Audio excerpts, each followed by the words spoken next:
Tubers and trolls, welcome back to Telesplash Gaming. I'm so pumped. I feel like I was with a nostalgia arrow today.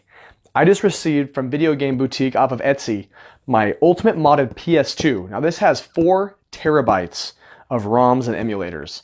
It has some of the old consoles and systems on it, but the main selling point for me is almost a full set of PS1 games and a ton of PS2. So stick around, let's unbox this thing and see what I got. First off, I just want to say, definitely took some time putting this together because there's a ton of tape on here, so we'll have to fast forward through the actual unboxing parts. I don't think you guys want to hear that over and over again. So, I had a PS2 for a long time, like a lot of things. You get ready for the next system and think about collecting or, the benefits of keeping all your old stuff. I have my old, Nintendo, Super Nintendo, 64, a lot of those, but this was one that I got rid of, and I'm sad, but I'm excited. I can't wait. Oh, alright. First thing I see here,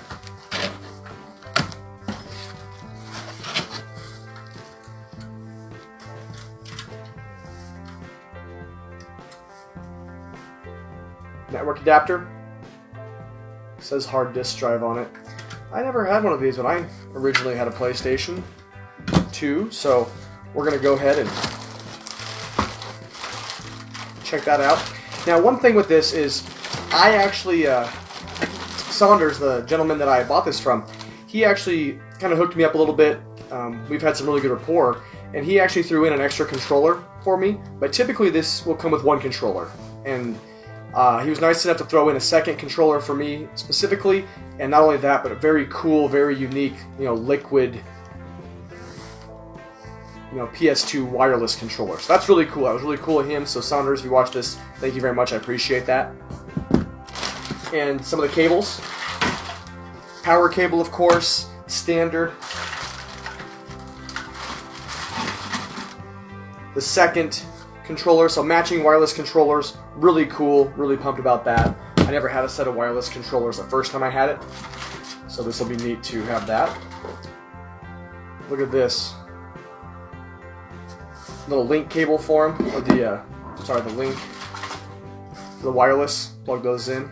So that's neat. This is all new to me. I always have the wired controllers, so this is going to be a learning experience. Oh cool, even threw in, got a remote. Pretty pumped about that.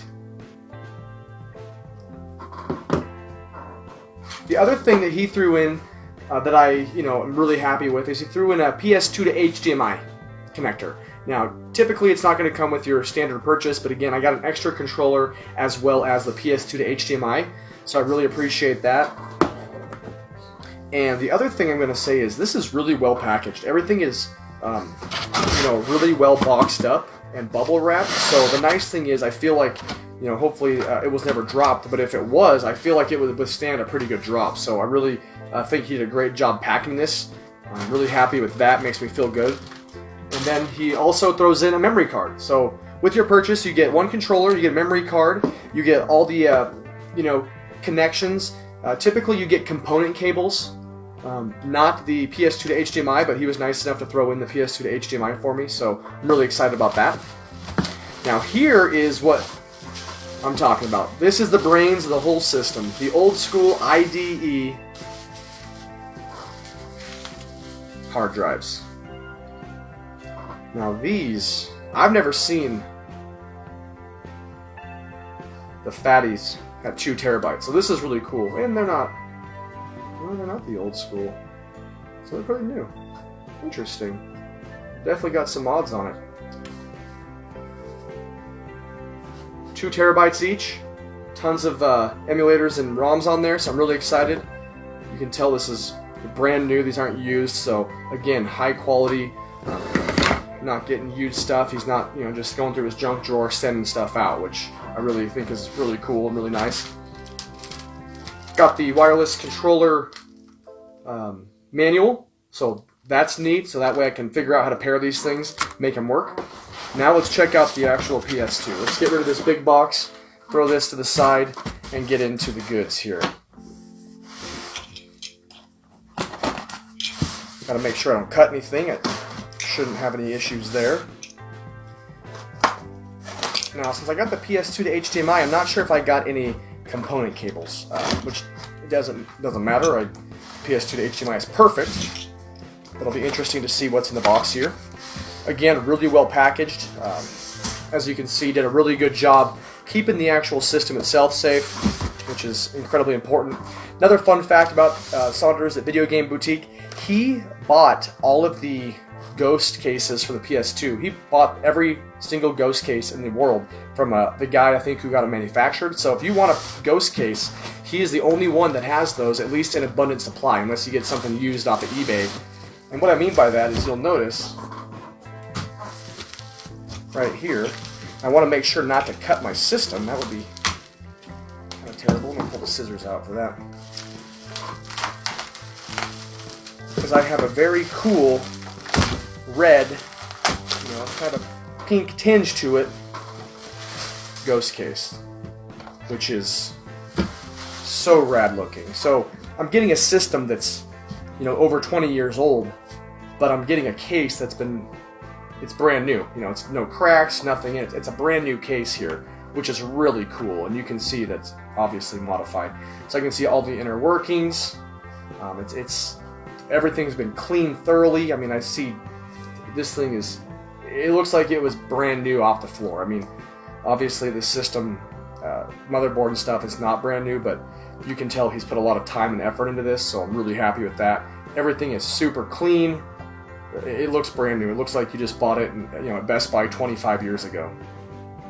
So that's really cool. Hard drives go in there. So yeah, that's pretty much it. I mean, that's essentially it. Your PS2 to HDMI is going to go right back here where the AV input is. So it's going to pop in there and should be good. Now the only thing I noticed is it does have a USB connection that I did not see in the package. Now that may not be necessary. That could just be something extra. And even if that's the case, I'm pretty sure I have a USB lying around to plug in there. And having a USB on the front of the PlayStation will make that easy if that is necessary. So anyway, yeah. So that's the unboxing of my modded PS2. Let's get into the review portion here and get this thing booted up. Alright guys, first thing I just want to show you a quick video of the PlayStation sitting on my shelf. Looks really cool.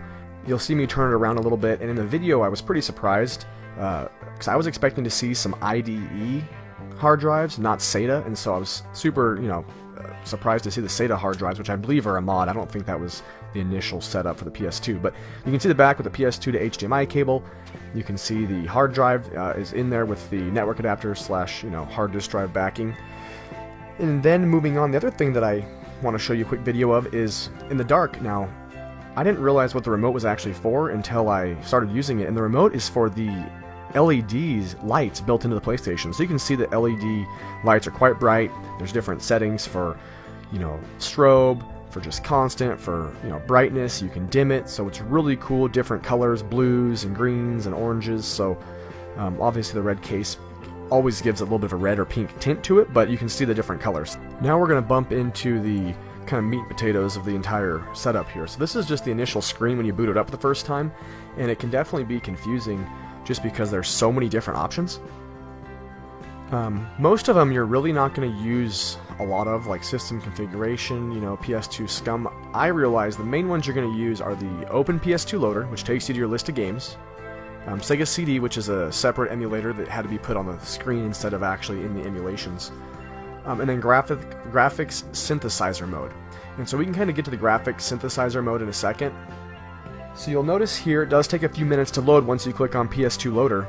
And the other thing you're going to notice, and I apologize, is that my Elgato HD60S, it wasn't condensing the audio correctly, and it kept sounding like a chipmunk, and it kind of had a weird echo to it. So I actually muted the audio, so all you're going to hear is some background music. You'll see everything great, but you won't be able to hear it. But when you have it plugged into your TV directly, it sounds fantastic. Everything is perfect. So I just didn't have the audio because my game capture device just isn't quite cooperating with me.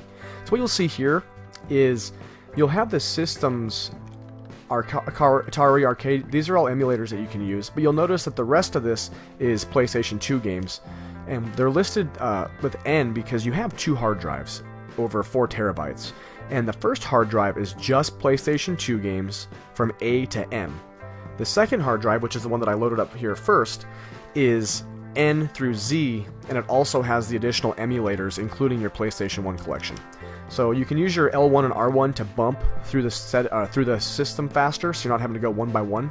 And so as you can see here, the Nintendo Entertainment System, the Nintendo Game Boy, this is where your emulators will reside, or you can kind of go in here to the apps, and it has like Atari, Nintendo, Sega Master System, Super Nintendo. So the apps has that. Don't worry about the L floater. Everything is HDD games. So, you know, right off the bat, I think the reason we got this is we wanted to play some PS2 games. That's probably the initial reason we picked this up. So let's start off with that. Let's go for Need for Speed Hot Pursuit.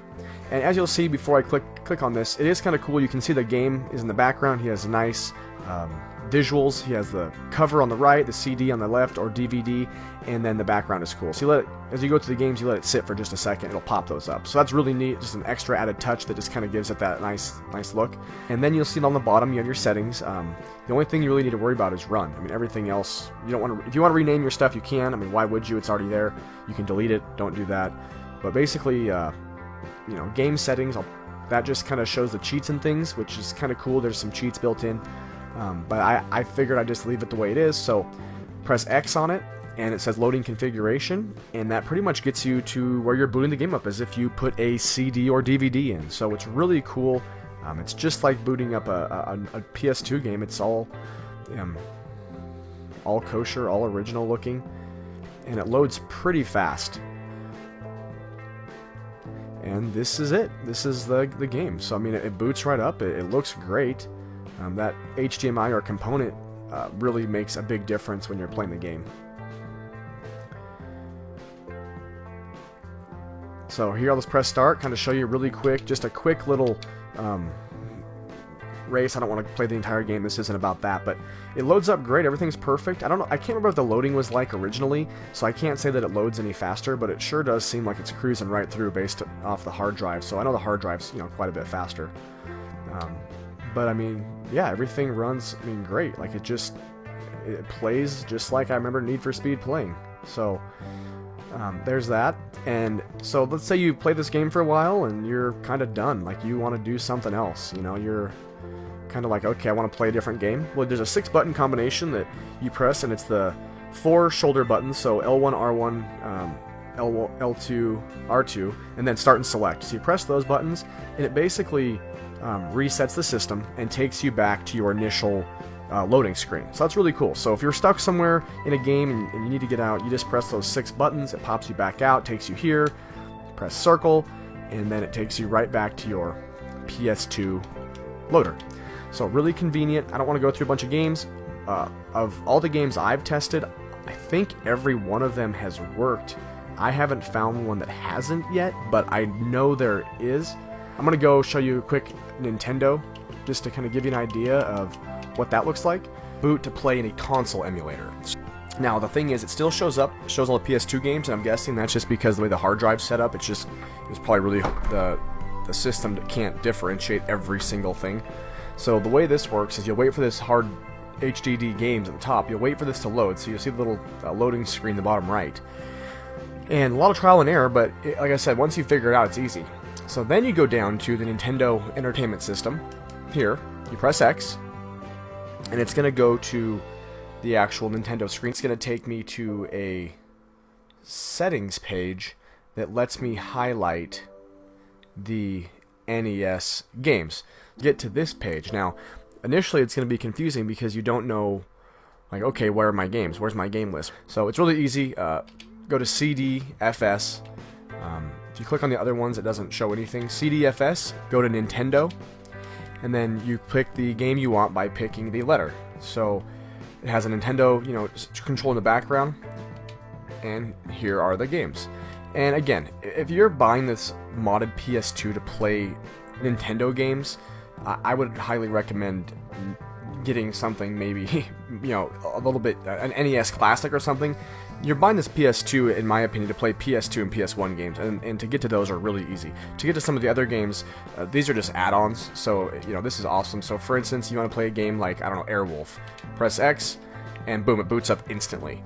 So, the nice thing is, there is a little bit of you know, a little bit of work to get to them, but once you get to the game, it's no problem. So, like I said, that was the biggest thing, is just trying to find the emulator and where to go. It took me a second because I was going through the wrong loading screen, so make sure you go on that other initial loading screen. Now, the other thing about this is there is no quick way to exit. As far as I know, I believe if you exit the game, which is no problem, it takes you back to your other games. But if you want to actually get back to the other screen, you get stuck here. So what you have to do is you actually have to reboot your system, which, you know, might be a little bit of a pain, but again, you're probably, if you're playing NES games, you're going to be playing NES games until it's time to turn the PlayStation off, and then when you turn it back on, you'll be playing a different system. So at the end of the day, you know, it would be nice maybe to have a way to boot right into the main menu again from the emulators, but at the same time, to me, it's not a big deal. It's kind of a moot point.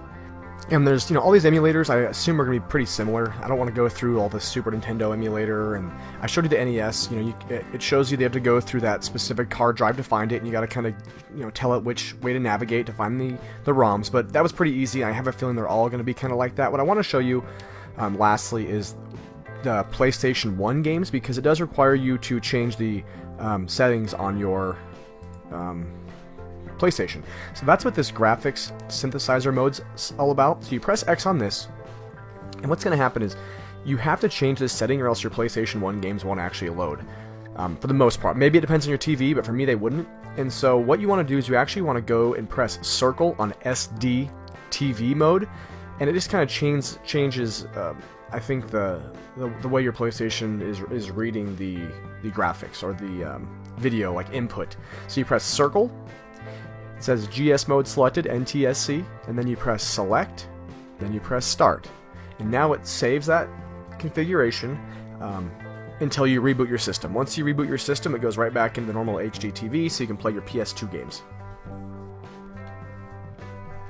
Let's go back to your screen, and then with the PlayStation, you actually want to go to the normal PS2 loader, and you want to go to ELF on the menu. So I got this screen here.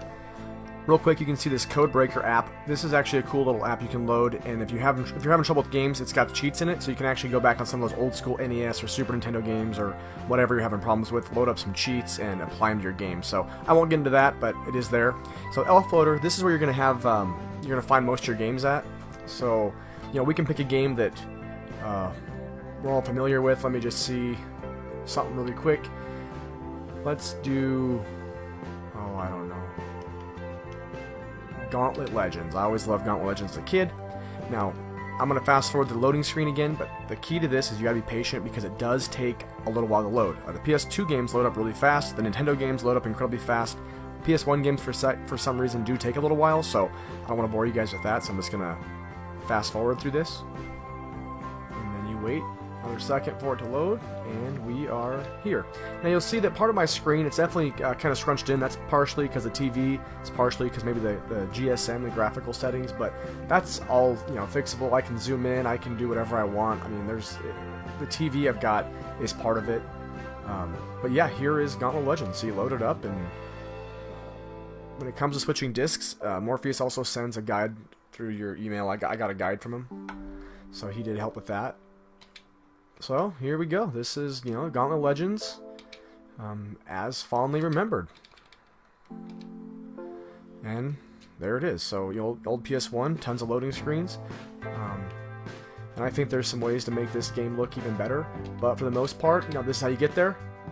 I don't want to spend too much time doing it, but I mean, it's minus the screen being a little scrunched up. And I think part of that's maybe even my settings on my TV are off. But I can change that later. The game is there. And I'm going to go through a little later and mess with it some more, but that's kind of what it looks like. So, and then when you're done, you press your 6 buttons to exit, press yes, and it takes you back to the main menu. So I hope that kind of gives you a basic idea. I don't want to go through every single emulator on here. I just wanted to give you a basic overview of navigating the systems, kind of what I thought. I think there is a little bit of a learning curve when it comes to it. It's going to take some time going through the menus and the emulators and figuring everything out. There's been a lot of you know, resets that I've had to do on the system because I just didn't know where I was or I got lost. But you know, after an hour of doing it, I feel pretty confident going through most of the stuff and figuring it out. So the main selling point for me is definitely the humongous library of PS2 games.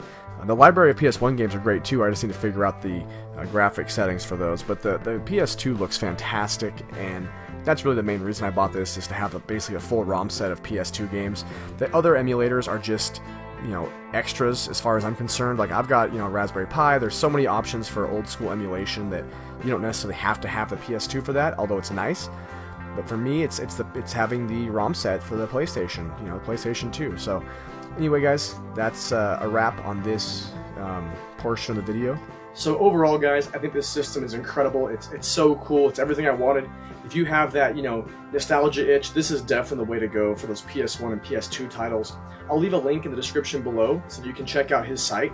He has a ton of different compilations for every budget. So, you know, $150 I think minimum, all the way up to, you know, $500. I think he even has one for $1,000 that has the Games Vanguard portable gaming unit built into it. But $500 is the one that I got, and it is everything I wanted and more.